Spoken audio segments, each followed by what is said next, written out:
오늘은 성경을 좀 여러 군데 찾을 것입니다. 그래서 성경을 앞에 좀 펴놓으시고 화면에도 성경이 나오지만 가능하면 내 성경을 좀 보시면서 여러분들이 하나님의 음성을 들었으면 합니다. 하나님께서 2016년을 시작하는 우리에게 목표를 주셨습니다. 하나님과 동행하라는 것입니다. 하나님과 동행하는 사람은 절대 영적인 실패, 인생의 실패하지 않을 것입니다. 사람도 그러지 않습니까? 어떤 사람 만나느냐 참 중요합니다. 좋은 친구를 만나고 좋은 배우자를 만나고 우리의 선택사항은 아니지만 좋은 부모를 만나고 좋은 자녀를 만나고 좋은 이웃을 만나는 것 얼마나 복된 일입니까? 우리가 하나님을 만나서 하나님과 동행하는 삶을 살 때 기적이 나타나고 능력이 나타나고 하늘의 은혜가 임하고 세상을 이기는 권세가 주어질 줄 믿습니다. 그렇게 하나님과 동행을 좀 하고 싶은데 이 동행이 내 마음대로 잘 안 됩니다. 왜냐하면 하나님과 동행하는데 내 뜻을 포기해야 될 경우들이 상당히 많거든요. 그래서 그 일을 돕기 위해서 누가 오셨냐면 성령이 오신 것입니다. 그래서 오늘 주제를 성령 세례를 받으라 혹은 성령 충만을 받으라 하는 이런 주제로 말씀을 한번 상고해 보고자 합니다. 자, 예수님께서 제자들에게 이렇게 말씀했습니다. 우리 요한복음 14장 16절에서 17절 가능하면 여러분의 성경을 한번 직접 찾아보십시오. 내 성경을 통해서 말씀을 보는 것이 말씀을 이해하는 데 더 좋습니다. 화면은 떴다가 사라져버리고 하니까 내 성경을 한번 펴보세요. 내 성경을 지그시 묵상을 한번 해보십시오. 자, 요한복음 14장 16절에서 17절 자, 같이 읽습니다. 시작. 내가 아버지께 구하겠으니 그가 또 다른 보혜사를 너희에게 주사 영원토록 너희와 함께 있게 하리니 그는 진리의 영이라 세상은 그를 능히 받지 못하나니 이는 그를 보지도 못하고 알지도 못함이라. 그러나 너희는 그를 아나니 그는 너희와 함께 거하시며 또 너희 속에 계시겠습니다. 누가 하신 말씀이죠? 예수님이 하신 말씀이죠. 예수님께서 뭐라고 말합니까? 내가 아버지께 구하겠다. 뭐를 구하겠다는 거죠? 또 다른 보혜사를 너희에게 주사. 여기 보혜사라는 말이 나옵니다. 또 다른 보혜사를 너희에게 주사. 어떻게 하겠다고요? 영원토록 너희와 함께 있게 하겠다. 그런데 그분은 어떤 분이라고 말합니까? 진리의 영이라고 말합니다. 그런데 세상 사람들은 그를 받습니까? 받지 못합니까? 세상은 그를 받지 못합니다. 그를 보지도 못합니다. 알지도 못합니다. 그러나 너희는 그분을 압니다. 왜냐하면 그는 너희와 성령은 우리와 함께 거하시며 우리와 함께 있을 뿐만 아니라 우리 속에 들어와서 내 안에 들어오셔서 내주하시기 때문이라고 말씀합니다. 자, 여기 핵심이 뭡니까? 예수님이 아버지께 구하여 다른 보혜사를 보내겠다는 겁니다. 여기 다른 보혜사는 누구죠? 성령입니다. 자, 그런데 여기 성령을 왜 보혜사라는 말로 사용을 했을까? 이 보혜사라는 말이 헬라 원문에 보면 파라클레토스라는 말인데요. 이 말은 돕기에 불려온 자라는 뜻이 가장 가까운 뜻입니다. 나를 돕기 위해서 불려온 자, 헬퍼죠. 내 곁에 선 자, 나를 돕기 위해서 시중드는 자. 또 다른 말로는 변호사, 지지자, 옹호자, 대언자 이런 의미로 파라클레토스라는 단어가 해석되어지고 있습니다. 영어 성경에서는 이 보혜사라는 말을 advocate라고 번역을 했습니다. advocate. 이 advocate라는 말도 지지한다, 옹호한다 하는 뜻입니다. 한마디로 성령은 나를 지지해주고 나를 옹호해주고 나를 변호해주고 나에게 에너지를 주고 나에게 힘을 주시기 위해서 오신 분입니다. 성령은 지금도 나를 위해서 부단히 중보기도 해주시지 않습니까? 내가 위험에 처할 때 위험을 피할 수 있도록 분별력을 주시고 통찰력을 주시고 지혜를 주시지 않습니까? 성령은 오늘 예수님이 말씀하는 대로 진리의 영이셔서 길이요 진리요 생명 되신 예수님에게로 우리를 인도할 뿐만 아니라 그 예수님을 만나게 하시고 그 예수님을 깨닫게 하시고 그 예수님을 닮아가게 하시고 그것이 성령이 하시는 일 아니겠어요? 뿐만 아니라 진리의 말씀을 깨닫게 하는 거죠. 성령이 오시면. 말씀을 들어도 깨달음이 없다는 것은 내 안에 성령이 역사하지 않는다는 뜻이에요. 성령은 진리의 영이기 때문에 우리를 모든 진리 가운데로 인도합니다. 하나님의 은혜로 주신 것들을 깨닫게 하는 역할을 성령이 하십니다. 자, 그런데 이 성령을 세상 사람들은 알지 못한대요. 받지 못한대요. 보지도 못한대요. 여기서 세상 사람들은 누구를 말합니까?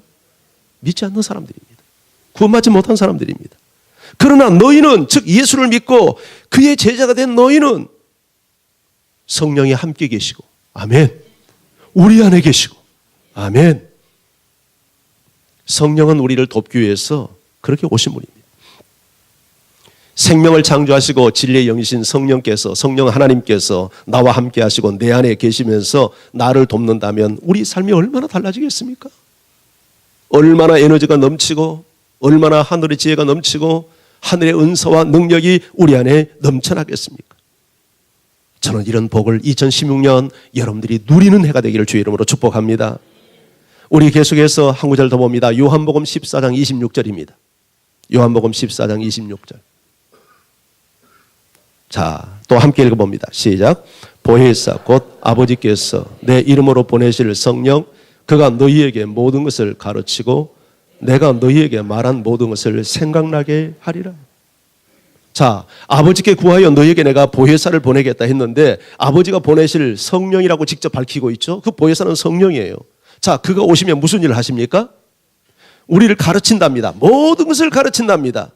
내가 너희에게 말한 모든 것을 또한 생각나게 한다고 합니다. 예수님이 하셨던 말씀을 다시 우리가 기억나게 만들고 그것을 깨달아지게 만들고, 아, 그 말씀이었구나. 그것을 누가 돕냐면 성령께서 그렇게 돕는다고 말씀을 하는 거예요. 그러니 우리가 성령의 도움이 없이 진리의 말씀을 제대로 깨닫고 예수님을 바로 알 수 있고 신앙생활을 능력 있게 해갈 수 있겠습니까? 그래서 예수님은 이렇게 말씀합니다. 자, 요한복음 16장을 한번 건너가 보죠. 요한복음 16장 7절 말씀을 같이 읽습니다. 자, 함께 읽습니다. 시작. 그러나 내가 너희에게 실상을 말하노니 떠나가는 것이 너희에게 유익이라. 내가 떠나가지 아니하면 보혜사가 너희에게로 오시지 아니할 것이요 가면 내가 그를 너희에게로 보내리니. 자, 내가 너희에게 실상을 말하겠다. 이 실상이라는 단어가 진실이라는 뜻입니다. 내가 너희에게 진실을 말하겠다. 그 진실의 내용이 뭡니까? 내가 떠나가는 것이 너희에게 유익하다는 거예요. 지금 이 본문 배경을 보면 예수님이 14장에서 내가 이제 너희를 위해서 처소를 예비하기 위해서 하늘로 간다고 하니까 지금 제자들이 걱정하는 상황이거든요. 이런 상황에서 주신 메시지예요. 실상을 내가 말하겠다. 진리를 말하겠다. 진실을 말하겠다. 내가 떠나가는 것이 너희에게 유익이다. 예수님은 오실 때도 우리 유익을 위해서 오시고 떠나가는 것도 우리 유익을 위해서 가시는 거죠. 이게 예수님이 이 세상에 오신 목적이고 예수님이 삶의 목적이죠. 우리 모두도 예수님처럼 누군가를 위해서 살아가는 저와 여러분 되기를 원합니다. 자, 그러면서 내가 떠나가지 아니하면 왜 유익이라고 말합니까? 내가 떠나가지 아니하면 누가 오지 않습니까? 보혜사 성령 하나님이 너에게 오시지 아니할 것이요 가면 내가 그를 너에게 보내리니. 천지코토 하겠다는 거예요.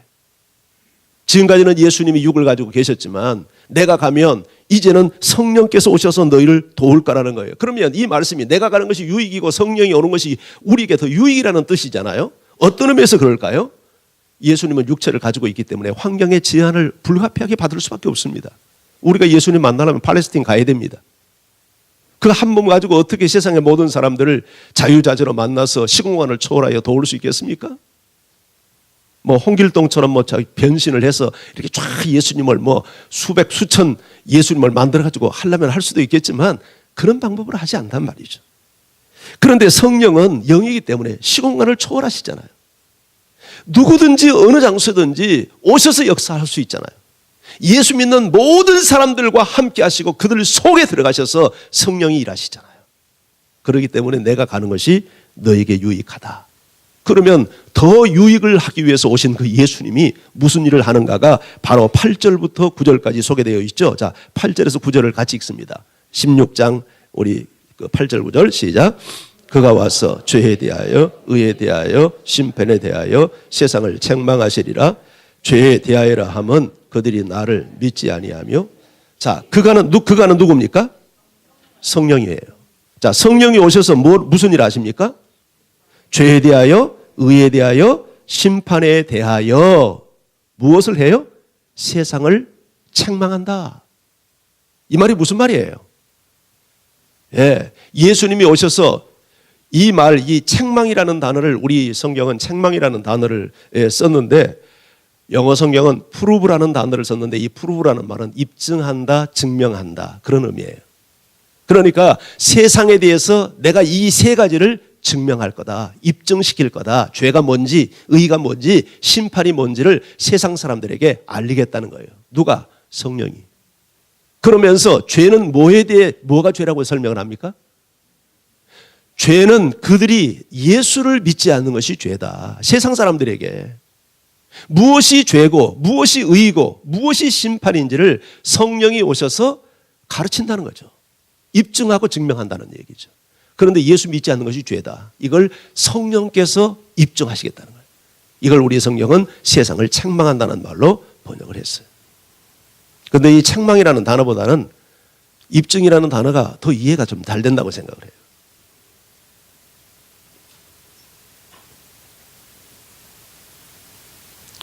한마디로 예수님께서 이 세상에 오셔서 여기 죄나 의나 심판은 모두가 다 예수님에 관련된 사역들입니다.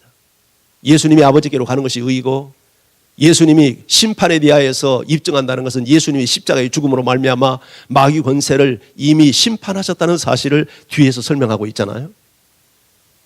그러니까 예수님이 이루신 일이죠.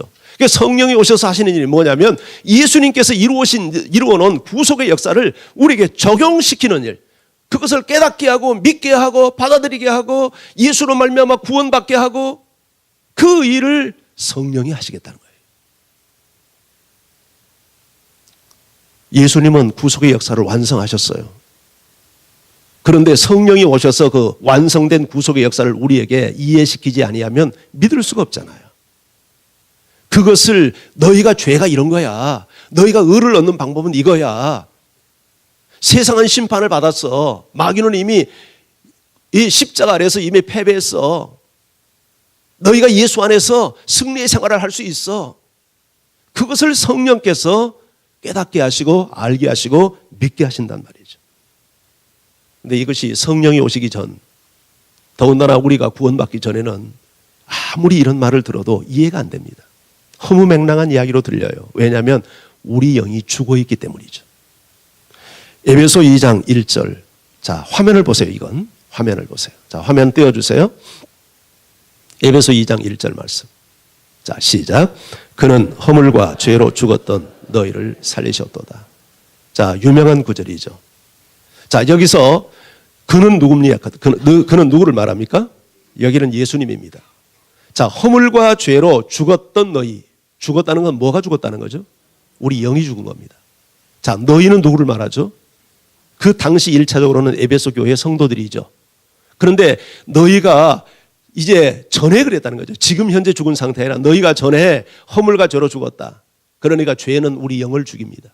근데 영이 죽었다는 말이 무슨 말이죠? 영이 사라져버렸다는 말이 아니라 하나님과의 관계가 다 파괴되어져서 하나님이 어떤 분인지, 하나님과 교제할 줄도 모르고 하나님의 음성을 들을 줄도 모르고 말씀을 들어도 깨닫지도 못한 상태를 허물과 죄로 영이 죽었다, 그렇게 얘기를 해요. 그런데 예수님이 오셔서 그 영을, 죽은 영을 살렸어요. 영이 살기 전에는 우리가 도저히 진리를 깨닫지 못해요. 하나님과의 정상적인 관계를 가질 수가 없고 예수님과의 정상적인 관계를 가질 수도 없어요. 그런데 이 죽었던 내가 다시 사는 것은 내 힘으로 불가능해요. 이 모든 일을 누가 이루셨냐면 예수님이 이루셨어요. 죄값을 지불하고 나를 자유케 하시고 하나님과의 관계, 원수된 관계를 화해시키고 하나님께 담대히 나갈 수 있는 그런 관계 회복을 시키시고 예수님이 하신 일이에요. 그런데 중요한 것은 성령께서 그것을 우리로 하여금 다 깨닫게 하시고 이해시킨다는 거예요. 믿게 한다는 거예요. 그러니까 성령이 없이는 우리가 예수님이 이루신 이 어마어마한 구원의 엄청난 역사와 사건을 내 것으로 받아들이지를 못합니다. 그러니 성령이 오시지 않으면 얼마나 손해겠어요. 그래서 내가 가는 것이 너에게 유익이다. 그가 오면 죄에 대해서, 의에 대해서, 그리고 심판에 대해서 너에게 입증시키고 증명할 거야. 예수님을 믿지 않는 것이 죄라는 것을, 예수님을 믿어서 의를 얻는다는 것을, 세상 임금은 예수님의 십자가에서 패배했다는 것을 너에게 입증시킬 거야. 그 말씀을 예수님이 지금 하시는 겁니다. 그러니까 성령이 오셔서 하시는 1차적 사건은 믿지 않는 사람들에게 복음을 듣게 해서 그 복음을 깨닫고 믿어서 구원받게 하는 일이 성령께서 하시는 일이에요. 이걸 다른 말로 구원받는 것을 중생 혹은 거듭남 이렇게도 표현을 하죠. 구원받았다, 중생 얻었다, 거듭났다, 영생을 얻었다 동의어입니다. 다 같은 말이에요.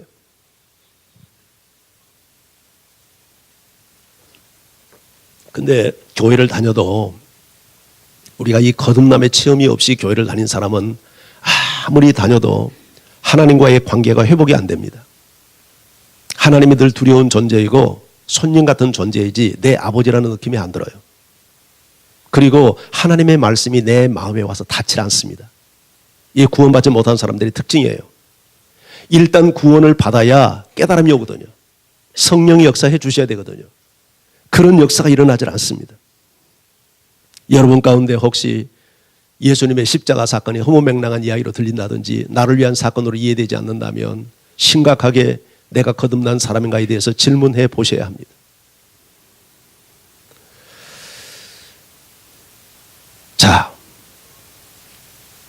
자, 그러면 그래서 이제 성령님은 오셔서 무엇보다도 죽은 영혼을 먼저 살리신 일을 하시는데, 여러분 죽은 영이 산다는 말은 다시 말하면 말씀이 이제 들려지는 그런 현상이 오는 거예요.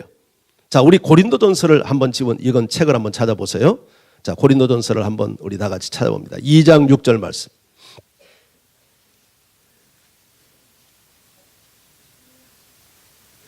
성령이 오셔서 제일 먼저 하는 일은 죽은 우리의 영을 살립니다. 예수님이 이루신 구속의 역사를 나에게 적용시키고 믿게 해서 죽은 영을 사는데, 여러분 이 죽은 영이 살아나면 무엇보다도 진리를 깨닫는 귀가 생겨요. 하나님의 말씀이 하나님의 말씀으로 들려오기 시작을 합니다. 이때 자 2장 6절을 같이 읽습니다. 시작. 그러나 우리가 온전한 자들 중에서는 지혜를 말하노니 이는 세상의 지혜가 아니요 또 이 세상에서 없어질 통치자들의 지혜도 아니요. 자, 그러나 반전을 하고 있죠. 자, 앞의 내용과 다른 이야기를 하는 겁니다. 우리가 온전한 자들 중에서는 지혜를 말한다. 여기 온전한 자라고 하는 말은 구원받은 성도요, 좀 더 정확하게 말하면 성숙한 그리스도인입니다. 이 성숙한 그리스도인들에게는 지혜를 말하는데 이 지혜는 이 세상 지혜가 아니래요. 이 지혜는 하나님의 지혜예요. 그래서 자 7절을 한번 읽어봅니다. 시작.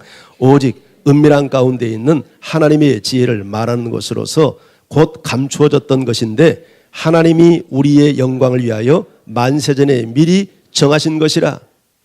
지금 바울이 온전하던 중에 구원받은 성도들 가운데 성숙한 그리스도인들에게는 내가 지혜를 말하겠다. 이 지혜는 세상적 지혜가 아니다. 이 지혜는 하나님의 지혜인데 이 지혜는 오랫동안 은밀한 가운데 감추어져 있었던 것이다.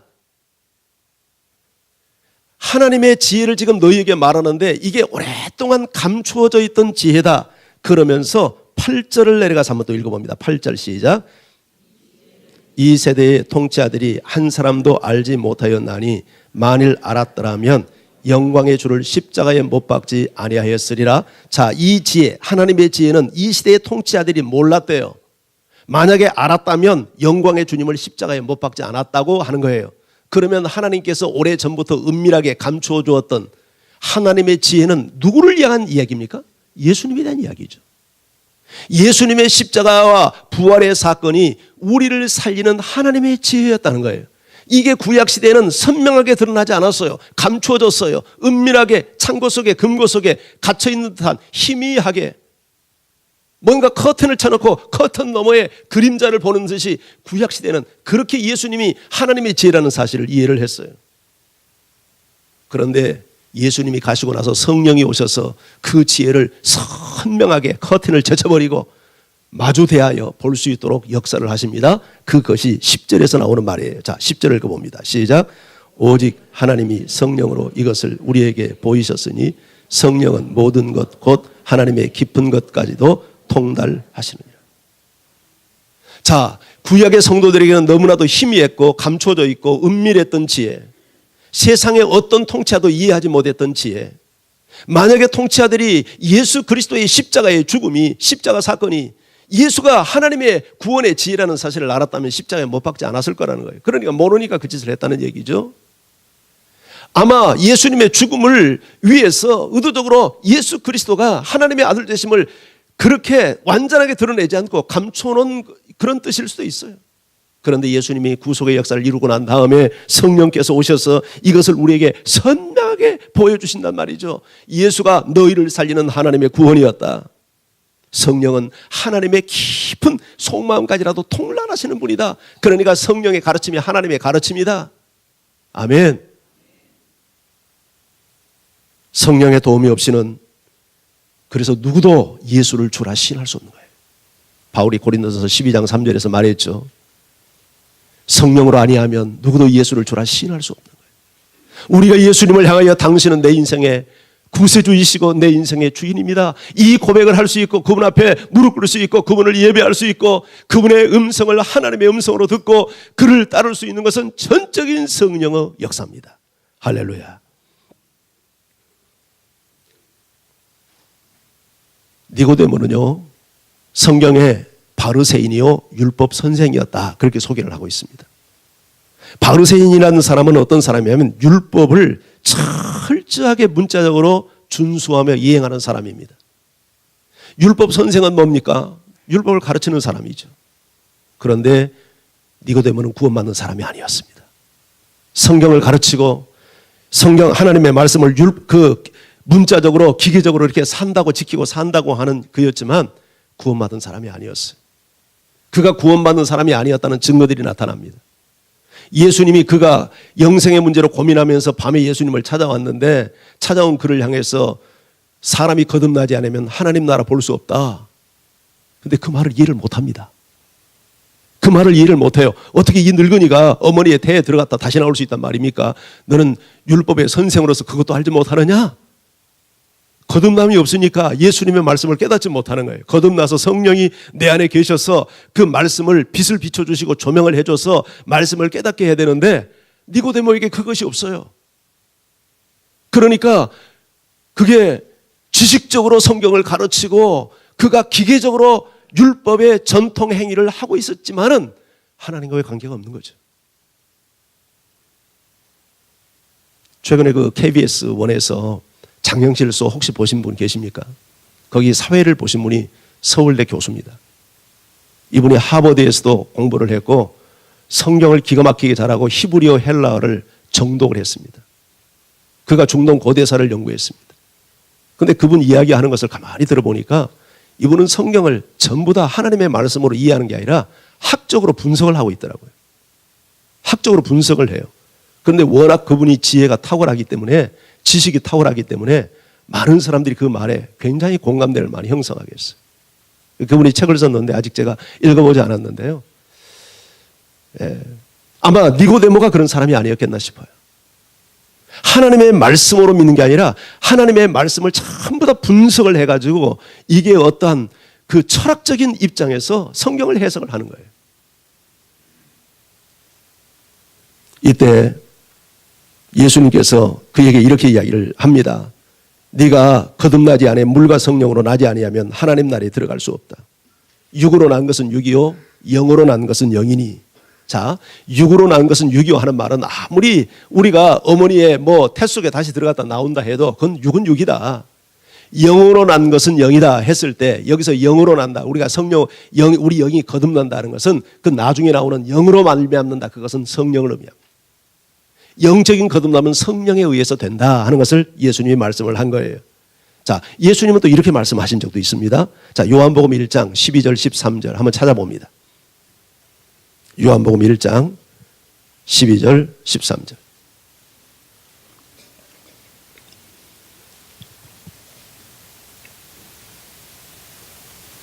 자, 함께 읽습니다. 시작.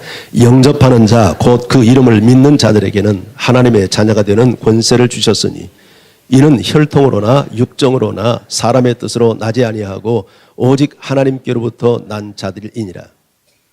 자, 영접하는 자, 누구를 영접하는 거죠? 예수님 영접하는 거죠. 그 이름을 믿는 자들은 뭐가 됩니까?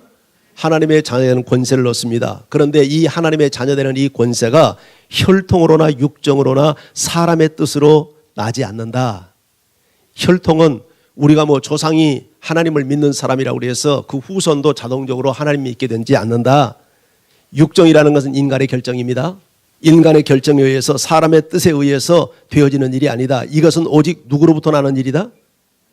그러니까 하나님의 자녀되는 권세를 얻는 것이 하나님으로부터 나는 일이다. 이것은 다시 말하면 성령의 역사에 의해서 되는 것이지 인간이 공부해서 혈통을 따라서 인간이 무슨 결정을 해서 되는 일이 아니다. 그렇게 말씀을 하는 거예요. 그러면서 예수님은 니고데모에게 3장 5절, 오늘 본문 3장 5절 따라가서 한번 읽어봅니다. 자, 3장 5절을 우리 요한복음 3장 5절.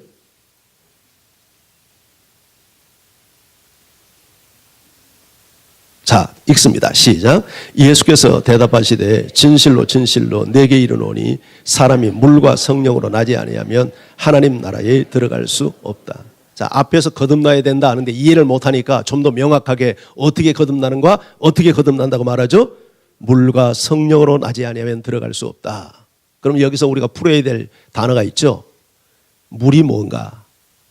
근데 이 성경에 대해서 이 해석들이 분분합니다만은 일단 이 물은 씻는다는 의미를 지닌 단어입니다. 그럼 뭐가 우리를 이 씻는가? 성경은 말씀이 우리의 죄를 씻는다. 그렇게 말씀을 합니다.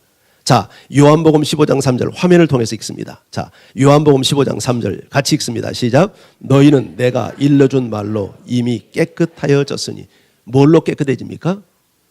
일러준 말씀이죠. 자, 에베소 하나 더 봅니다. 에베소 5장 26절 읽습니다. 시작. 이는 곧, 자, 시작. 이는 곧 물로 씻어 말씀으로 깨끗하게 하사 거룩하게 하시고. 뭘로 우리가 깨끗해집니까? 자, 물로 씻어 말씀으로 깨끗하게 한다. 이 말은 물 곧 말씀으로 깨끗하게 된다. 그런 의미입니다. 야, 물이 우리가 뭐 세례를 받는다고 물에 손을 씻는다고 우리 죄가 사해지겠습니까? 여기서 물은 씻는다는 상징적 의미를 드러내고 있고 실질적으로 우리 죄를 씻는 것은 말씀이 씻는단 말이죠. 말씀. 하나님의 말씀. 그래서 우리가 거듭난 것이 썩지 아니할 시로 된 것이 아니라 썩어질 시로 된 것이 아니라 썩지 아니할 시 하나님의 생명의 말씀으로 우리가 거듭난다고 베드로 사도가 이야기하죠. 그런데 이 말씀이 누구를 의미하냐면 실질적으로 말씀의 핵심은 누굽니까? 예수님이죠. 그래서 요한복음 1장 1절에 이렇게 말씀하잖아요. 같이 읽어봅니다. 요한복음 1장 1절 시작. 태초에 말씀이 계시니라. 이 말씀이 하나님과 함께 계셨으니 이 말씀은 곧 하나님이라. 이 말씀은 누구를 말하는 거죠 지금? 예, 우리가 2절 3절 내려가 보면 분명히 이 말씀은 예수님이에요. 그런데 예수님은 하나님과 함께 계셨고 그분이 하나님이었다는 거예요. 그러니까 앞에서 물과 성령으로 거듭나야 된다 했을 때 그 물은 말씀을 상징하고 말씀의 핵심은 예수 그리스도를 상징하는 거죠. 예수님이 이루어 놓으신 우리의 모든 죄를 씻는 것은 예수의 보혈밖에 없지 않습니까? 그런데 성령께서 예수님이 이루신 구속의 역사, 말씀이시고 하나님이신 그분이 이루어 놓으신 그 우리의 죄와 허물을 씻기 위해서 흘리신 보혈을 우리 속에 믿게 하시고 깨닫게 하시고 적용시켜서 성령께서 우리를 거듭나게 한다. 그 일을 예수님이 말씀을 지금 하시는 거예요. 자, 지금까지 제가 말씀드린 것은 성령이 오셔서 주로 불신자들에게 어떻게 성령이 일하시는가 하는 것을 말씀을 드렸는데 가장 기본적인 성령의 사역이 구원의 역사입니다. 성령은 오셔서 믿지 않는 사람들에게 복음을 듣게 해서 그 복음을 믿게 만들어서 구원받는 하나님의 자녀가 되게 하신단 말이죠. 오늘 여러분 가운데서 교회를 다니지만 나에게 구원의 확신이 없다면 오늘 이 말씀 앞에서 예수 그리스도를 확실하게 만나고 성령 안에서 그분을 믿어서 구원받는 역사가 임하기를 주의 이름으로 축원합니다. 오늘 저는 이 시간 여러분들에게 전달하고자 하는 것은 이제 구원받은 이후에 성도들의 삶 속에 성령이 어떻게 일하시고 역사하는가 이것을 나누는 것이 오늘 제가 여러분에게 드리고자 하는 이제 핵심입니다. 여기서부터 이제 그런 면에서 본론이 된다고 생각할 수 있겠죠. 불신자가 복음을 들어서 구원을 받는 것도 스스로의 힘으로는 되지 않습니다. 성령이 도와야 됩니다. 아멘이죠. 그러니까 우리가 전도를 할 때 내가 열심히 섬기고 교제도 해야 되지만 기도를 많이 해야 합니다. 기도를 해야 돼요. 한 사람이 주님을 만나서 거듭나는 역사는 성령이 하시는 일이지 인간의 제조와 노력이 하는 일이 아니기 때문에 그 영혼 구원을 위해서 무엇보다 우리가 기도해야 돼요. 아멘. 성령이 하셔야 되니까. 그런데 우리가 구원받는 것도 성령의 도움이 없이는 되지 않듯이 구원을 받은 자녀가 정말 건강한 믿음 생활을 하고 성령 우리가 능력 있는 신앙 생활을 하고 말씀 앞에 순종하고 기쁨의 신앙 생활을 하고 천국 생활을 하는 것도 성령의 도움이 없이는 되지 않습니다. 예수님이 성령을 보내시는 것은 예수님이 이루신 구원의 역사를 믿지 않는 사람에게 믿게 하는 일도 있지만 구원을 받는 사람들이 어떻게 능력 있는 신앙생활을 살아갈 수 있는가 그것을 돕기 위해서 성령을 보내신 거예요. 아마 이것을 우리 자신들이 신앙생활을 하면서 체험할 겁니다. 오늘날도 얼마나 많은 사람들이 예수를 믿지만 많은 사람들이 영적인 무기력에 빠져 있습니다. 신앙의 회의에 빠져 있습니다. 내 가슴 속에 하나님이 함께 계신다는 확신이 없습니다. 교회 안 나가면 지옥 갈 것 같은 두려움이 있어서 끌려 나오기는 하는데 마음에 기쁨이 없습니다. 그러나 이건 정상적인 신앙생활이 아닙니다. 예수를 믿는다고 하면서도 많은 사람들이 죄에 연루되어 있습니다. 그러나 그것이 신앙생활을 정상적으로 하는 모습은 결코 아닐 것입니다. 영적인 폐잔병이 되어서 마지못해서 죽지 못해서 신앙생활을 하는 분들이 많습니다. 여러분은 어떻습니까? 봉사에 기쁨이 없습니다. 전도에 열정이 없습니다. 내 은사를 사용해서 교회를 세우고자 하는 꿈이 없습니다. 이것이 성령이 없이 신앙생활하는 내 힘으로 신앙생활을 하는 사람들의 전형적인 모습입니다. 구원도 내 힘으로 되지 않듯이 우리가 신앙의 생활도 내 힘으로 되지 않습니다. 성령의 도움을 받아야 합니다.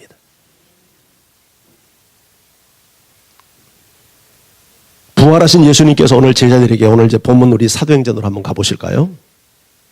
자, 우리 1장 3절을 한번 읽어봅니다. 자, 오늘 부활하신 예수님이 세상을 떠나기 전에 제자들에게 주었던 말씀인데요. 자, 3절 같이 읽습니다. 시작. 그가 고난받으신 후에 또한 그들에게 확실한 많은 증거로 친히 살아나심을 나타내사 40일 동안 그들에게 보이시며 하나님 나라의 일을 말씀하시니라. 자, 예수님이 고난을 받고 부활하셨죠. 그리고 승천하기까지 40일 동안 지상에 계셨습니다. 항상 제자들과 함께 있는 것은 아니었어요. 듬성듬성 나타납니다. 그런데 이렇게 나타나셔서 두 가지를 하셨죠. 첫째가 무엇입니까? 그가 부활하신 그 친히 살아나심, 즉 부활을 많은 확실한 많은 증거로 나타냈다고 그랬죠. 부활을 입증한 거예요. 내가 영으로 산 게 아니라 육체로 부활했다. 죽은 내가 살아났다. 이것을 확실한 많은 증거, 한두 증거가 아니라 많은 증거로 확실하게 확정을 시켜준 거예요. 왜 그랬을까요? 부활이 너무 중요한 사건이니까. 기독교가 기독교 되게 하는 사건이니까. 예수님이 십자가에 죽는 것으로 끝나버렸다면 기독교는 성립될 수 없습니다. 생명의 종교가 될 수 없습니다. 구원의 종교가 될 수 없습니다. 그런데 예수님은 죽으셨지만 부활하셨습니다. 예수님의 부활은 두 가지를 증명합니다. 예수님이 하나님이었다는 겁니다. 그분에게 죄가 없는 분이었다는 의인이었다는 뜻입니다. 그렇기 때문에 그분은 우리의 구원자가 될 수 있다는 것을 증명하는 겁니다. 할렐루야. 죄인이 죄인을 위해서 죽으면 그것은 의미가 없습니다.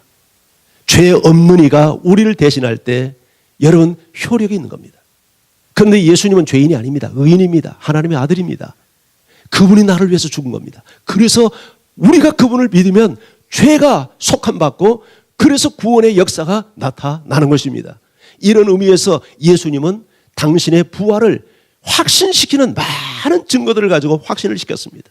음식을 먹기도 하고 손에 옆구리를 창을 넣어서 이 창자국을 보여주기도 하고 손을 만지기도 하고 여러 많은 증거들을 가지고 부정할 수 없도록 확실한 한두 사람이 아니고 500명이 넘는 그 많은 사람들에게 예수님의 제자들도 한두 번이 아닌 수차례 반복해서 나타나시고 또 나타나셔서 증거를 보이고 또 증거를 보이고. 여러분, 우리는 부활을 믿어야 됩니다. 예수 그리스도의 부활은 우리 부활의 첫 열매입니다. 예수님이 부활했기 때문에 그분은 하나님의 아들이시고 그분은 의로운 분이고 그분의 십자가의 죽음이 나를 위한 효력이 있는 것이고, 그리고 또 하나 하셨습니다. 부활을 증명하시고 또 무엇에 대해서 말씀하셨죠? 하나님 나라의 일에 대해서 말씀하셨습니다. 이게 목표죠. 예수님이 이 땅에 오신 목적이 뭡니까? 하나님의 나라를 회복하는 겁니다. 그래서 예수님의 첫 설교가 뭡니까? 회개하라. 천국 하나님의 나라가 가까웠다. 예수님은 하나님의 나라를 이 땅에 실현시키기 위해서 오셨습니다. 우리가 해야 될 기도도 하나님의 나라를 위해서 기도해야 됩니다. 하나님, 내 심령 속에, 우리 가정 속에, 우리 직장 속에, 이 민족 속에, 열방 가운데 하나님의 나라가 임하게 해주세요. 그를 위해, 그것이 하나님 나라의 일입니다. 하나님의 나라의 일이 되려면 어떻게 해야 됩니까? 복음을 전해야 됩니다. 복음을 전해야 돼요. 여러분, 우리 교회가 건강한 교회라고 생각할지 모르지만 제가 보기에는 건강한 교회가 아닙니다. 건강한 교회는 하나님 나라의 목적 앞에 헌신하는 교회입니다. 하나님의 나라를 이루기 위해서 헌신해야 돼요. 신앙생활을 몇 년을 해도 복음 한 번 전하지 못하고 예수 믿는 나 열매한 사람이 없다면 어떻게 그 사람이 건강한 예수님의 제자라고 말할 수 있겠습니까? 예수님이 그 일을 위해서 십자가에 죽으시고 부활하시고 그 사명을 나에게 맡기시고 떠나갔는데 다른 일은 열심히 하는데 가장 중요하게 해야 될 일을 하지 않습니다. 2016년은 모든 성도들이 전도하는데 올인해야 할 수 있기를 바랍니다. 어느 교회는 직분자들은 일주일에 한 사람씩 전도하고 평신도는 한 달에 한 사람씩 전도하는 캐치프레이즈를 내걸고 선포하는 교회도 있더라고요. 사실 그게 정상입니다. 다 여러분 그 말 하니까 좀 웃는데 그게 정상이에요. 그렇지 않습니까? 안 그래요? 그게 정상이지. 하나님의 나라를 이루기 위해서 예수님이 오셨고 그 일을 제자들에게 위임하고 그것을 오늘날 교회가 계승하고 있는데 우리가 전도하는 일에 관심 두지 않고 맨날 우리가 주변 일만 열심히 한다면 하나님이 그걸 기뻐하겠느냐고요. 오늘날 교회의 성장에 대해서 세상에서는 비판적인 눈을 가지고 교회를 신랄하게 비판도 합니다만은 여러분, 물론 그런 목소리를 통해서 들어야 될 메시지도 있습니다. 교회가 본질 앞에 헌신하지 않고 교회가 성장하면서 교만해지고 세상에 눈살 찌푸리는 일들을 하니까 그런 비판들을 합니다만은 그런 것 때문에 우리가 본질을 놓쳐서는 안 돼요. 하나님의 나라를 위해서 우리가 헌신해야 돼요. 그런데 이 말씀을 하시고 나서 자, 4절 5절을 계속해서 우리 한번 읽어봅니다. 자, 4절 5절 시작. 사도와 함께 모이사 그들에게 분바에 이르시되 예루살렘을 떠나지 말고 내게서 들은 바 아버지께서 약속하신 것을 기다리라. 너희는 몇 날이 못되어 성령으로 세례를 받으리라 하셨느니라. 자, 예수님께서 하나님 나라의 일, 자르냐 대사명을 위임을 시키면서 그런데 너희가 아직 예루살렘을 떠나지 말아라. 왜 떠나지 말라고 말합니까? 아버지께서 약속하신 것을 기다리라는 거예요. 아버지께서 약속하신 것이 뭐죠? 성령으로 세례를 받는 거예요. 성령으로 세례를 받을 때까지는 이 성에 머물라는 거예요. 여기서 우리는 들어야 될 하나님의 음성이 있습니다. 핵심이 뭡니까? 하나님의 나라와 성령 세례가 연결되고 있죠.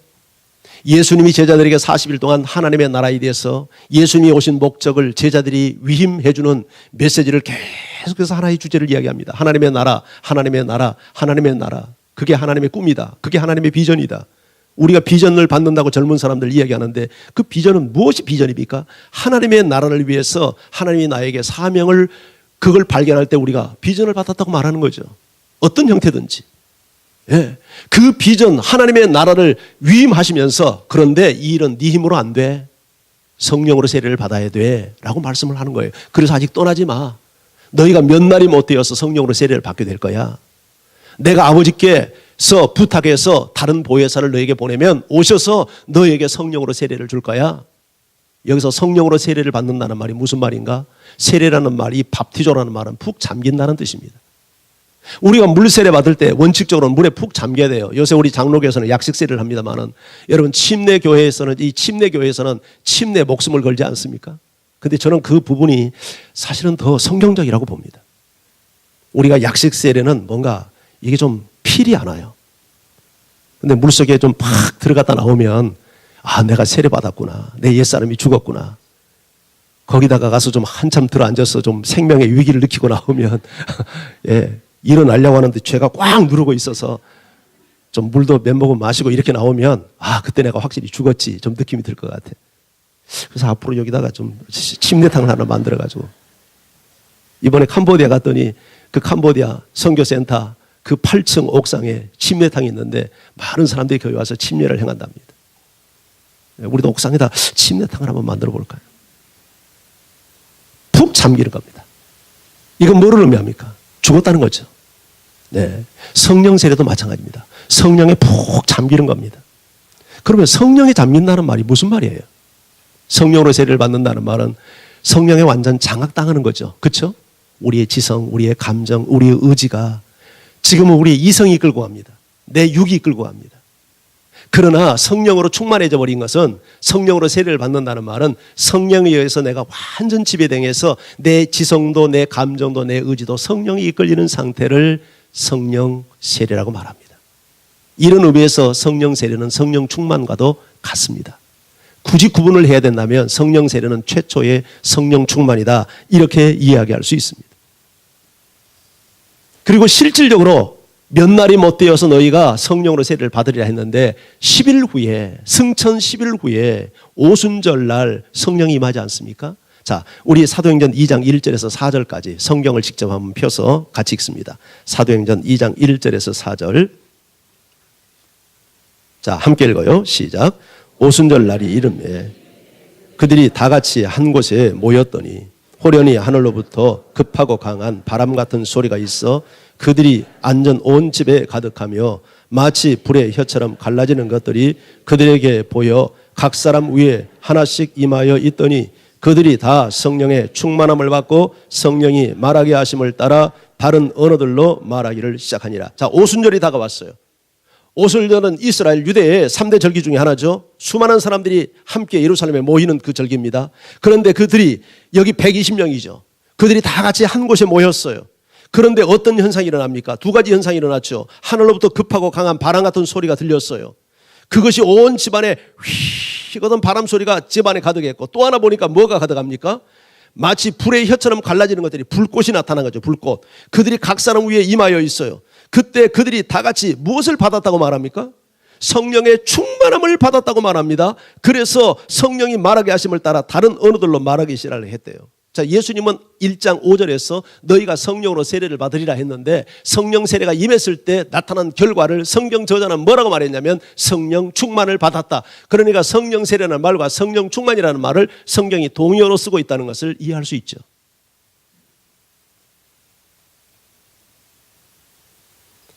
우리가 구원받는 것도 성령의 역사여서 됩니다. 성령의 역사하지 않으면 누구도 예수를 주라 시인할 수 없어요. 복음을 전하는 것도 성령의 역사입니다. 복음을 들을 수 있는 기회를 갖는 것도 성령의 역사입니다. 그 말씀이 들어질 때 그 말씀이 깨달아지는 것도 성령의 역사요. 그 말씀이 믿어지는 것도 성령의 역사요. 아멘. 그럴 때 우리에게 구원의 역사, 영이 죽는 영이 살아나는 역사가 일어납니다. 그런데 구원의 역사만 성령의 역사가 아니라 그 영이 하나님의 말씀을 받고 예수님과 동행하면서 점점 자라가는 것도 전적인 성령의 역사란 말이죠. 우리가 사역을 하고 사명을 위해서 살아가는 것도 성령의 도움이 없이는 안 되는 일이에요. 그래서 우리에게 뭐가 필요하냐면 성령 세례가 필요해요. 성령 충만이 필요해요. 이것은 분명히 구원받는 문제와 별개의 문제예요. 지금 예수님의 제자들에게 예수님의 부활한 시점에서 성령으로 세례를 받아라, 성령 충만 받아라 이렇게 명령하잖아요. 이거 명령입니다. 자, 그렇다면 예수님의 제자들이 예수님이 부활하신 시점에서 볼 때 구원 받았을까요? 안 받았을까요? 이분들 구원 받았을까요? 안 받았을까요? 모르겠어요. 구원 받았어요. 구원받은 증거를 몇 가지 한번 찾아봐요. 자, 예수님이 공생의 기간 동안 제자들에게 그랬죠. 너희는 나 누구라고 하느냐? 그랬을 때 베드로가 뭐라고 말합니까? 주는 그리스도시요 살아계신 하나님의 아들입니다 그랬죠. 그건 완벽한 신앙 고백 아닙니까? 그때 예수님이 뭐라고 하죠? 바요나 시몬아 내가 복이 있도다. 이것을 내게 알게 하니는 혈육이 아니요 하나님께서 알겠다 그랬죠. 실질적으로 누가 그 고백을 하도록 도와주는 겁니까? 성령이 돕는 거죠. 성령이 역사했어요. 분명히 그때 그 믿음의 고백을 통해서 예수를 만나면 다 구원받는 거 아니에요? 자, 그 이후에 예수님이 이제 십자가를 지기 며칠 전에 그가 다락방에서 발을 씻는 일을 하잖아요. 아무도 발을 안 씻으니까 예수님이 발을 씻어주니까 베드로가 황급하게 거부했죠. 어떻게 스승이 제자의 발을 씻습니까? 저는 못 씻습니다. 그랬더니 예수님이 뭐라고 했죠? 내가 네 발을 씻지 않으면 네가 나와 상관이 없다 그랬죠. 그랬더니 베드로가 뭐라고 합니까? 그러면 예수님 내 발만이 아니라 내 손과 머리까지 다시 좀 씻어주십시오. 그렇게 얘기했죠. 근데 예수님 뭐라고 그랬어요? 이미 목욕한 자는 발만 씻으면 된다. 여기서 이미 목욕했다는 말은 뭐예요? 구원받았다는 거예요. 이미 구원받은 사람은 이제 발만 씻으면 된다. 너 구원받았다. 목욕할 필요 없다. 그런데 다는 아니다. 다는 아니라는 말이 누구를 염두하고 한 말이에요? 가룟유다. 가룟유다 구원받지 못했어요. 그러니까 제자들이 여러분 구원받지 못했다고 말할 수 없습니다. 전도하고 돌아왔잖아요. 70인 전도. 근데 갔다 와서 보고합니다. 주님, 우리가 주의 이름으로 말했더니 귀신들이 우리에게 항복하더이다. 그런 막 흥분돼 가지고 그때 예수님이 뭐라고 말하냐면 귀신이 나가는 것으로 인해서 기뻐하지 말고 너 이름이 하늘에 생명책에 기록된 것으로 인해서 기뻐해라. 그 말은 하나의 교리적인 이야기를 한 게 아니라 너희 이름이 이미 하늘나라의 생명책에 기록됐다 하는 얘기죠. 여러분, 예수님의 제자들을 선택해서 훈련을 시킬 때 구원받지도 못한 그들을 데리고 일을 했겠습니까? 이미 그들은 구원받은 사람이 분명합니다. 그런데 정말 베드로가 구원받은 사람인가 의심할 수 있는 행동을 하죠. 나중에 예수님이 신문 받을 때 부인해버리잖아요. 3번이나 그것도 부인하잖아요. 그걸 보면 베드로가 구원받은 사람이 확실히 의구심이 들기도 해요. 그러나 구원받은 것은 흔들림이 없어요. 다만 뭐가 없었냐면 성령 세례가 없었던 거예요. 그래서 그가 부인하고 나서 통곡하잖아요. 회개하잖아요. 고향에 내려가잖아요. 예수님이 나타나셔서 묻죠. 네가 나 사랑하느냐 했을 때 그는 진실로 예수님 사랑했어요. 내가 예수님 사랑하는 주님이 아십니다. 이 거짓 없는 고백이에요. 베드로는 구원받았어요. 그런데 다만 성령으로 세례받지 못했어요. 성령 충만이 없었어요. 그래서 무기력했던 거예요. 그래서 두려웠던 거예요. 그래서 용기를 내지 못했던 거예요. 그래서 오순절날 성령을 받고 그 전과 이후의 제자들의 삶은 하늘과 땅처럼 달라요. 흑백처럼 달라져 버리잖아요. 그렇게 무기력하고 그렇게 연약했던 그들이 얼마나 담대한 사람으로 변합니까? 그들이 성령 세례를 받기 전에도 성령이 부분적으로 역사를 했습니다. 그래서 귀신들을 내어 쫓고 그런 역사들이 있었어요. 부분적으로. 그러나 그게 성령의 완전한 세례는 아니었어요. 오순절 사건을 통해서 그들에게 성령 세례가 임하기를 하나님께서 기대했던 것입니다. 이런 사례들을 우리가 사도행전에서 몇 군데 찾아볼 수 있습니다. 자, 사마리아에서 어떤 일이 일어났는지 한번 볼까요? 자, 사마리아에 핍박이 예루살렘에 일어나서 이제 사도들 외에는 평신도들이 다 흩어지잖아요. 빌립 집사가 사마리아에 갑니다. 거기서 복음을 전했습니다. 사도행전 8장 12절을 다 같이 한번 찾아봅니다. 사도행전 8장 12절입니다.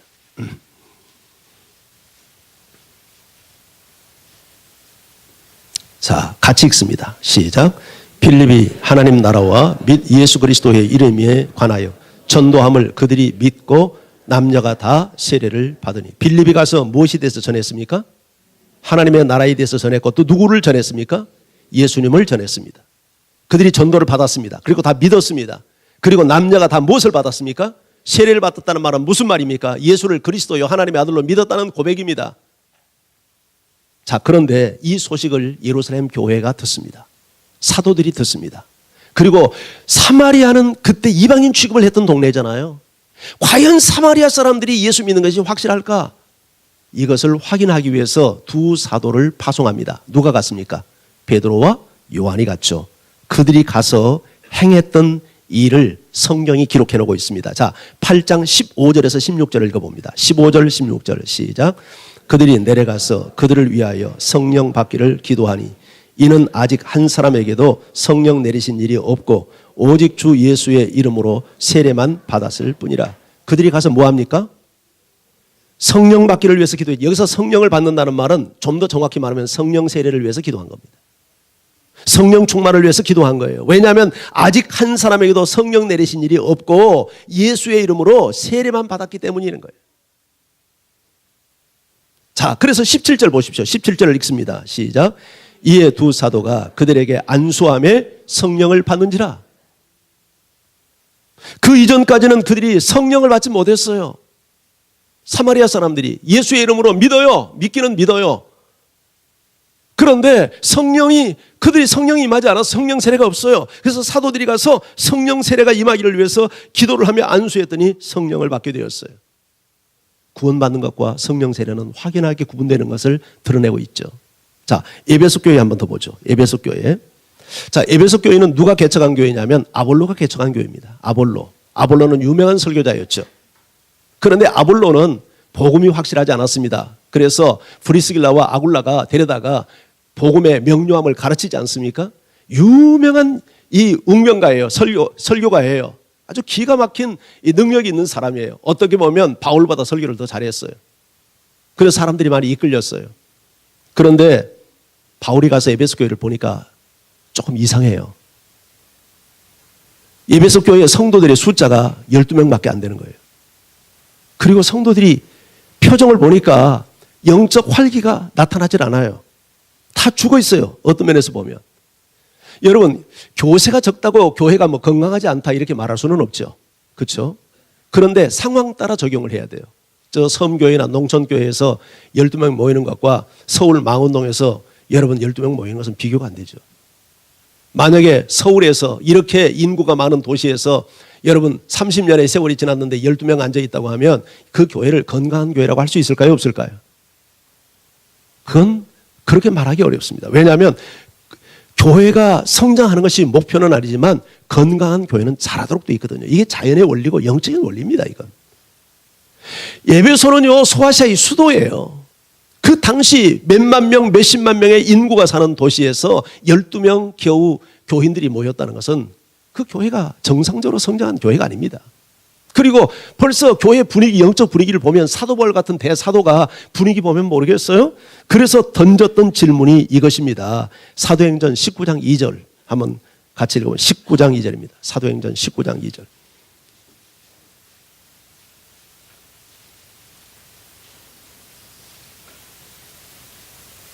자, 같이 읽습니다. 시작.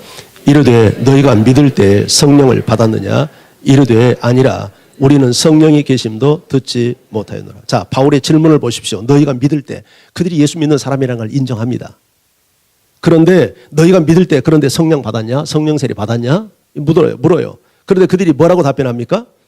아닙니다. 우리는 성령이 있다는 것도 들어보지도 못했습니다. 아볼로가 성령의 사람이 아니었다는 얘기죠. 성령이 있다는 사실도 알지 못했다는 거예요. 자, 이 바울이 왜 이런 질문을 했다고 생각합니까? 뭔가 이 교회 분위기가 정상적인 분위기가 아닌 거예요. 그래서 물었던 거예요. 그들이 분명히 믿는데 그들의 영적인 분위기나 모든 태도나 이런 것을 보니까 정말 저 사람들이 이게 성령을 제대로 알고 믿는 사람들인가? 그래서 너희가 믿을 때 성령 받았냐? 아, 우리는 성령이 있다는 말도 듣지 못했습니다. 그래서 바울이 그들을 위해서 성령 받기를 위해서 기도합니다. 자, 6절, 그 19장 6절 내려가서 읽습니다. 시작.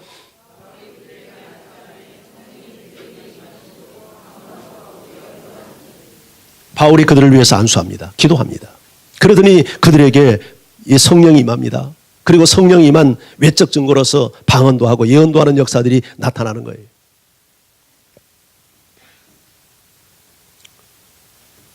여러분, 여기 계속해서 우리가 성경을 보면 이 사도행전에는 특별히 성령이 임했을 때 나타나는 외적 증거로서 이 방언을 했던 역사들이 많이 나타납니다. 이 부분에 대해서는 나중에 시간 날 때 제가 한 번 더 이야기하겠습니다만은, 여러분, 하나님께서 지금도 우리에게 방언을 주십니다. 그래서 방언을 사모하십시오. 예, 사모하세요. 은사로서 방언. 사도행전 2장 1절에 나타나는 초대교회의 그 오순절의 방언과는 다릅니다. 그들은 다 사람들이 알아들을 수 있는 언어의 방언을 했어요. 근데 지금도 하나님께서 특이한 경우지만 어떤 경우에 우리 선교 보고서를 읽어보면 지금도 사람이 말귀를 알아듣는 그런 방언의 역사들이 나타납니다. 그 존 비비어가 쓴 하나님과의 친밀하라는 그 친밀함의 책에도 보면 그 이야기가 나와요. 그가 어디에 가서 그 남미 쪽인데요. 어느 한 독일 사람이 그 집회에 참여를 했는데 그 앞에 있는 그분이 그 독일 사람이 아닌데 여자가 독일어로 유창하게 기도를 하는 거예요. 그래서 나중에 집회가 끝나고 나서 독일어를 너무 잘하시네요. 저는 독일어 모르는데요. 아니 조금 전에 독일어로 기도했잖아요. 제가요? 자신도 모르는 거예요. 근데 그게 독일어였어요. 근데 그것이 뒤에 있는 사람이 다 알아들을 수 있는 유창한 독일어를 한 거예요. 그런 일들이 지금도 있어요. 그러나 우리가 하는 대부분의 방언은 하나님만 알아듣는 그런 방언입니다.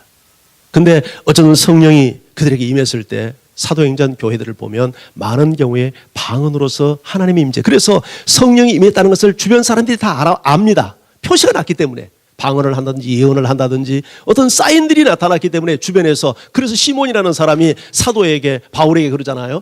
내가 돈을 줄 테니까 그 능력 나한테 좀 팔라고. 그들이 기도할 때마다 성령이 임한다는 것을 눈으로 보니까 와우. 저 능력 내가 좀 받으면 좋겠네. 내가 좀 돈 좀 드릴 테니까 그 능력 나에게 좀 파세요. 책망 들었잖아요.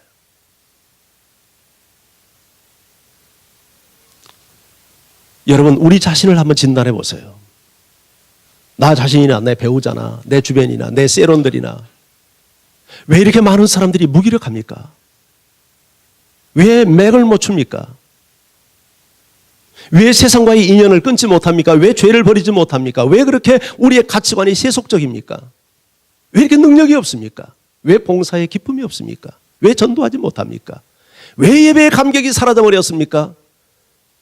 성경을 꿀속이처럼 달게 읽는다는데 왜 우리에게는 그런 느낌이 없습니까? 문제가 어디 있는 겁니까? 왜 이렇게 교회 생활이 힘이 없고 메가리가 없고 목사님이 터치를 안 해줘서 그렇습니까? 그건 본질이 아닙니다. 그건 본질이 아닙니다. 목사님하고 함께 와서 살아보십시오. 성령 충만해지는지. 그건 본질이 아니에요. 목사님이 전화해주고 신방해주고 하면 기분은 좀 어떨지 모르죠. 아이고 목사님이 그래도 나에게 관심이 있구만. 그건 그 정도입니다.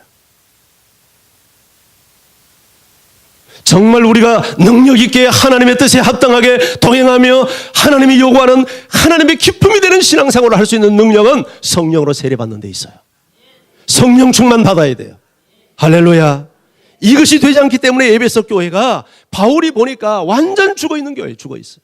영이 죽어있어요. 그리고 바울이 떠나고 나서 에베소에 바로 그 19장에 보면 이제 바울이 그 에베소에 와가지고 두란노에서 3개월 동안 복음 전하고 핍박을 받으니까 다른 곳에 이제 그 이동을 해서 두란노 서원이라는 곳에서 2년 동안 복음을 전하지 않습니까? 그런데 그 소아시아에 사는 모든 유대인들과 헬라인들이 다 바울이 와서 복음을 들었어요. 얼마나 폭발적 성장과 부흥이 일어났겠습니까? 이게 성령이 없는 사람이 사역하는 일과 성령이 있는 사람이 사역하는 일의 현장의 차이죠.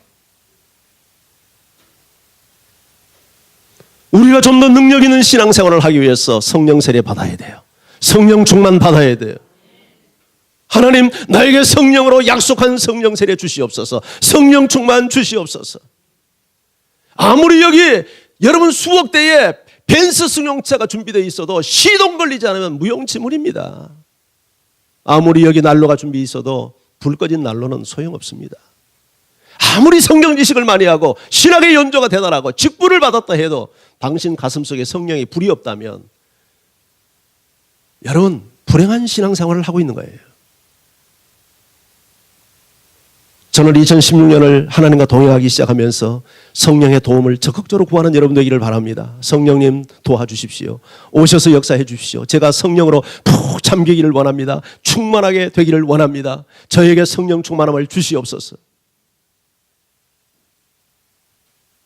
사마리아 교회나 에베소 교회를 놓고 보면 예수 믿는다고 자동으로 성령 세례 받는 것 아닙니다. 성령 충만 받는 것 아닙니다.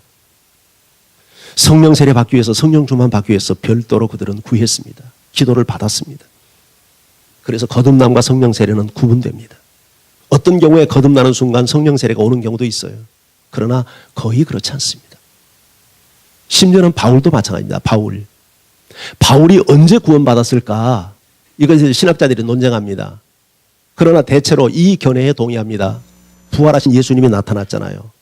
주여 누구십니까? 나는 네가 핍박하는 예수다. 그때 확 거꾸러지잖아요. 시력을 잃었잖아요. 시력만 잃은 게 3일 동안 음식도 못 먹었잖아요. 그것은 부활하신 예수님을 봤기 때문입니다. 그 충격 때문에. 그때 그는 구원받았습니다. 그래서 아나니아가 와서 형제여라고 부릅니다. 형제여. 여기서 이 브라더, 이 형제라고 말하는 것은 내가 이제 같은 믿음의 식구가 됐다는 뜻입니다. 그런데 그때 아나니아가 와서 안수하니까 성령이 임합니다. 구원받는 시점과 성령 세례를 받는 시점이 3일간의 차이가 납니다.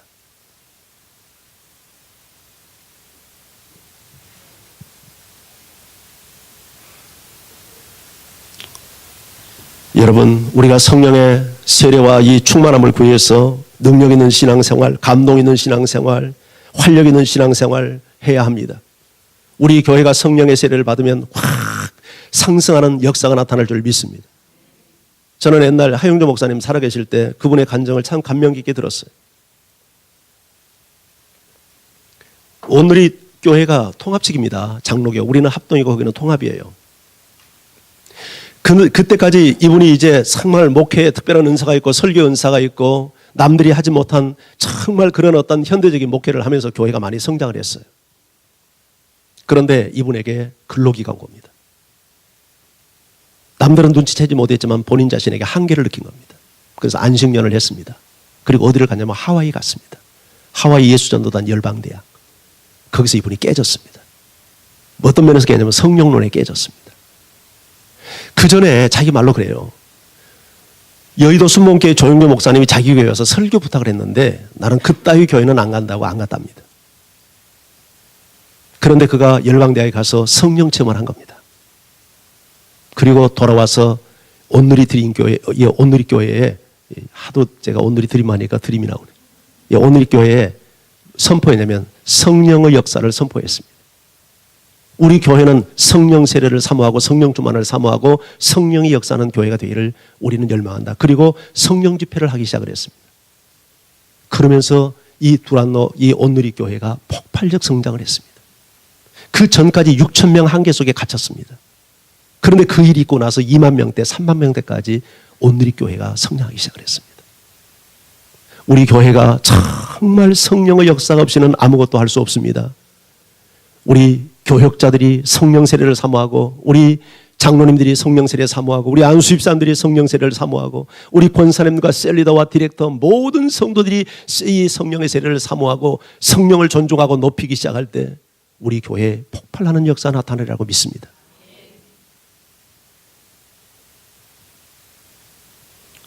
물과 성령으로 거듭나기 위해서 우리가 구원을 받기 위해서 성령의 도움이 필수적이듯 우리가 하나님의 권능을 위해서 성령 세례는 필수 조건입니다.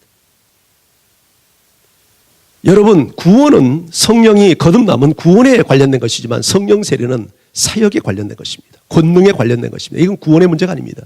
이건 능력에 관한 문제입니다. 그래서 예수님이 오직 성령이 너에게 임하면 너희가 권능을 받고 예루살렘과 온 유다와 사마리아와 땅끝까지 내 증인이 되리라.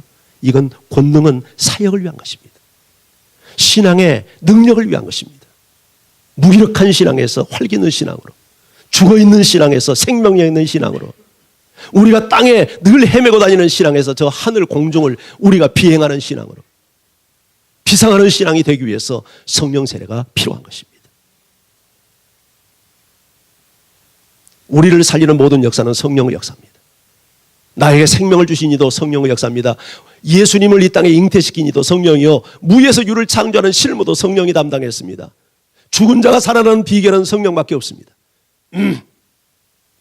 제가 1996년도에 일본에 가서 3박 4일 내내 울었던 경험이 있습니다.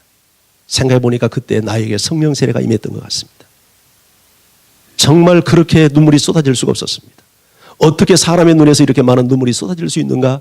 저는 그때 처음으로 경험했습니다. 3박 4일 내내 울었으니까요. 집회 장소에서 울고 숙소에 들어와서도 울고 그렇게 울었습니다. 그리고 그렇게 집회 마치고 우리 교회 와서 그때 이 건축하기 전이죠. 우리가 여기 옛날 그 주택 거기서 우리가 예배 드릴 때 제가 제 기억으로 한 3개월 정도 그렇게 설교할 때마다 하나님이 눈물을 주셨습니다. 그때 우리 교회가 살아나는 기적이 일어났습니다. 그리고 그때 1,000명 초청 전도 집회했습니다. 지금도 우리 장로님들 그때 오신 분들이 그 얘기합니다. 그때 우리 분위기가 어땠는가. 여러분 그때 우리 교인 200명도 채 출석이 안 될 때입니다. 그런데 그때 1,000명 가까운 976명이 한 주일에 왔습니다. 전도하자고 하니까 사람들이 막 일어나가지고 이번에 우리 오신 분들이 한 200여 명밖에 안 됩니다. 우리 교인 청장년 해서 한 700명 정도 되는 이 교인들이 겨우 200명 인도했는데 그때는 200명이 1,000명을 인도했어요. 우리 그런 능력을 회복해야 됩니다. 저 자신을 위해서도 많이 기도해 주시고 우리 자신들이 해서 정말 성령 충만한 교회가 될 수 있기를 원합니다. 에스겔이 보십시오. 이스라엘 백성들이 어느 날 환상을 보입니다. 골짜기로 데려가는데 거기 해골들이 쫙 늘려져 있습니다. 얼마나 오래된 해골인지 먼지가 퍼석퍼석 나는 해골들입니다. 하나님께서 묻습니다. 인자야 저 뼈들이 살겠느냐. 너무 어이가 없어서 대답을 못합니다. 그건 하나님만이 아십니다. 그래 그러면 내가 너에게 주는 말을 대언하라. 하나님 말씀을 대언합니다. 그런데 기적이 일어납니다. 뼈들이 움직입니다. 골격을 갖춥니다. 계속해서 하나님의 말씀을 선포할 때마다 또 다른 현상이 일어나는데 힘줄이 덮이고 살갗이 덮입니다. 그리고 마지막 하나님의 생기가 그 코에 들어가도록 말씀을 대언하라고 하니까 하나님의 생기가 들어갈지어다 선포하니까 하나님의 생기 성령입니다. 성령이 들어가니까 그 죽어있는 시신들이 다 일어나서 하나님의 큰 군대를 이루었습니다. 이건 환상입니다. 이스라엘 백성들의 영적 상태를 하나님이 환상으로 보인 거예요. 그들이 전부 다 마른 뼈와 같아요. 시신과 같아요. 그들을 살리는 것은 말씀과 성령이에요. 말씀이 선포되어지고 그들에게 성령이 임할 때 그 시체와 같고 마른 뼈와 같은 이스라엘 백성들이 하나님의 큰 군대를 이루었다는 그런 그 역사를 에스겔서가 우리에게 소개하고 있는 거예요. 우리가 2016년 우리 교회가 정말 성령을 사모하고 성령의 생기가 온 교회를 덮는 역사가 나타나기를 위해서 기도하는 여러분들이기를 바랍니다. 남아나요선 사무엘 선지자의 고향이고 선지동산이 있는 곳입니다. 다윗이 그곳에 사울을 피해서 도망을 갔습니다. 그런데 다윗을 잡기 위해서 사울이 군대를 보냅니다. 근데 그곳에만 가면 사람들이 다 끄끄러집니다. 예언합니다. 심지어 사울이 나중에는 쫓아오지 않아요. 그런데 사울은 한 수 더 둡니다. 수리를 타고 가는 그 안에서 막 성령이 역사해가지고 예언을 해요. 그래서 저는 이렇게 기도합니다. 우리 주일 예배를 위해서 기도할 때 우리 교회가 남아나요서의 현장이 되게 해달라고.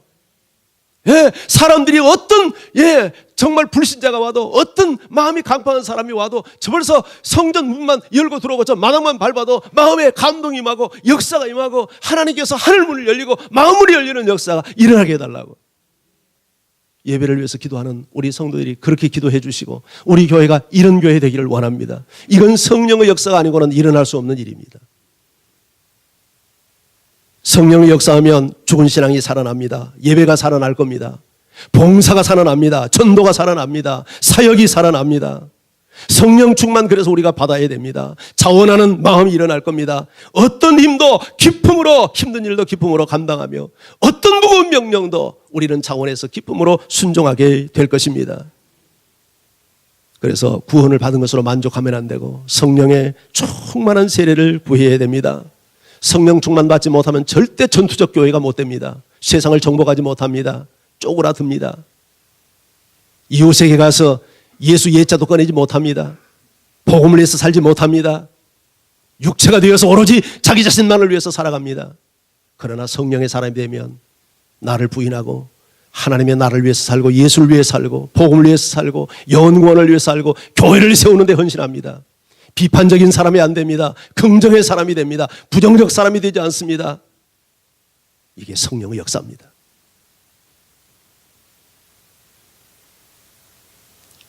구약시대도요, 성령이 강림해서 역사하는 시대가 아니라 구약은 성령이 듬성듬성 역사하는 시대인데도 구약시대에도 하나님이 쓰시는 사람들은 한결같은 전부 다 성령의 기름 부음을 받은 사람들입니다. 왕, 제사장, 선지자 예외가 없습니다. 하나님께서 하나님의 사람으로 그를 들어서 쓰시면 어떤 사사가 성령의 기름 부음 받지 않고 쓰임 받았습니까? 왕도 기름 부음을 받습니다. 성령의 기름 부음을 받아야 그가 왕의 이 권위를 지니고 사역을 하기 때문에 사울왕도 마찬가지. 사울왕이 왕이 됐을 때 하나님께서 기름을 붓습니다. 그 선지자 가서 기름을 붓는 것은 실질적으로 성령이 많은 행위입니다. 기름 부음을 받았을 때 성령이 많은 거예요. 그래서 예수님이 내가 복음을 위해서 쓰임 받기 위해서 내게 성령으로 이 기름을 부었다는 그게 성령이 많은 겁니다. 그런데 사울이 계속 하나님께 불순종하잖아요. 하나님 거역하고 대적하잖아요. 그러니까 성령이 떠나버립니다. 거기 한번 보세요. 사무엘상 16장 14절. 성경 직접 찾아보세요. 사무엘상 16장 14절입니다.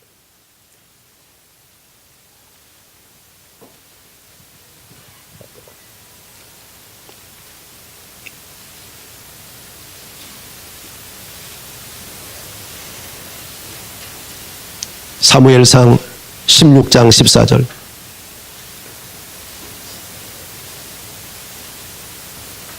몇 페이지입니까? 434호. 예. 자, 같이 읽습니다. 시작. 여호와의 영이 사울에게서 떠나고 여호와께서 부리시는 악령이 그를 번뇌하게 한지라. 여호와의 영이 떠났답니다. 그러니까 사울이 미친 짓을 하는 겁니다. 악령에 사로잡혀서. 구약시대는요, 성령이 왔다가 성령께 순종하지 않으면 성령이 떠났습니다. 그래서 다윗도 범죄하고 나서 성령이 자기에게 떠날까 봐 그렇게 초조해하며 하나님 앞에 몸부림치며 기도하지 않았습니까? 구약의 모든 사람들을 보면 하나님께 쓰실 때 성령의 기름을 부었습니다. 이외가 없습니다. 심지어 교회에서 여러분 성막을 짓는데 부사렐과 오홀리압은 성막 짓는 기술자들입니다. 그들에게도 성령을 부어서 집을 짓게 했습니다. 모든 사역자들은 성령의 사람이 되어야 됩니다. 아멘? 목사만이 아닙니다. 모든 평신도 사역자들도 직분자들도 성령의 사람이 되어야 됩니다. 초대교회가 교회 직분을 세울 때 조건은 딱 하나입니다. 학벌 보지 않았습니다. 사회적 경력 보지 않았습니다. 그들의 사회적 지위 보지 않았습니다. 하나를 봤습니다. 성령과 지혜가 충만한 사람을 찾았습니다. 이게 집사의 조건이었습니다. 우리가 하나님 앞에 쓰임받기 원하면 성령의 사람이 되어야 합니다. 성령 세례에 사모해야 합니다. 근데 구약에는 이렇게 듬성듬성 필요한 사람에게 사역자들에게만 성령을 주었는데 신약시대에는 모든 만민에게 성령 세례를 줄 것을 약속했습니다. 그 약속이 요엘서에 나타납니다. 자, 요엘서 2장 28절 29절. 요엘서 2장 28절 29절. 자, 성경도 찾아봅니다. 요엘서 저 뒤편에 있죠. 열, 약자로는 요리라고 되어 있습니다. 열 2장 28절 29절.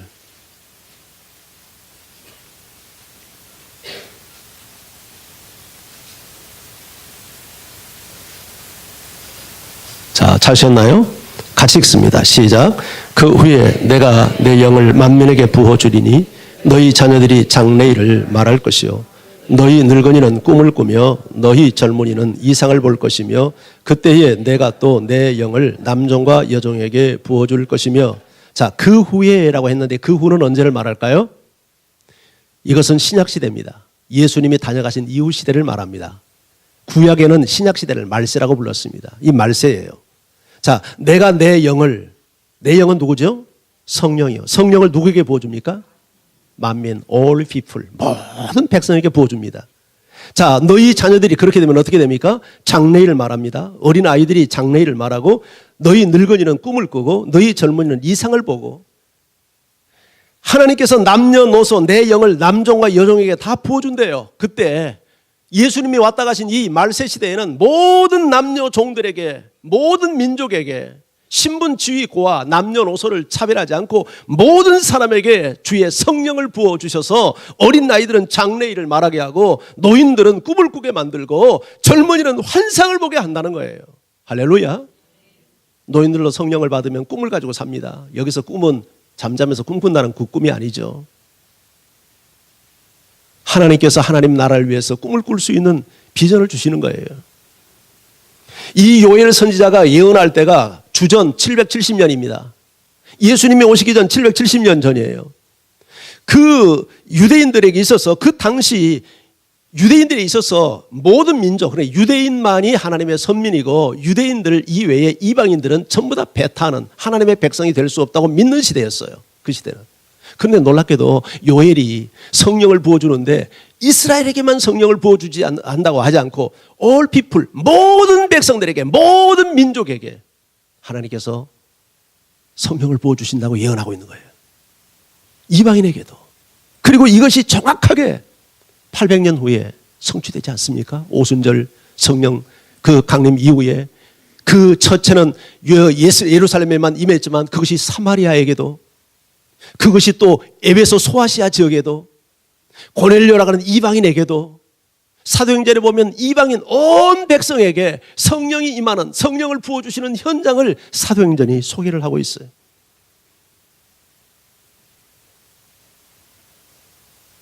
성령 세례를 받으면 어떤 일이 일어나는가 간단하게 제가 몇 가지를 간추려 봤는데 시간 관계상 제목만 일러드릴게요. 첫째는 예수님이 내 안에 계신다는 확신이 주어집니다. 성령 세례를 받으면 예수님이 내 안에 계신다는 확신이 생겨요. 그리고 두 번째는요, 말씀에 눈이 열리고 귀가 열리고 마음이 열려서 말씀이 꿀송이처럼 달게 달아집니다. 우리가 성령 세례를 받으면 말씀에 눈이 열려요.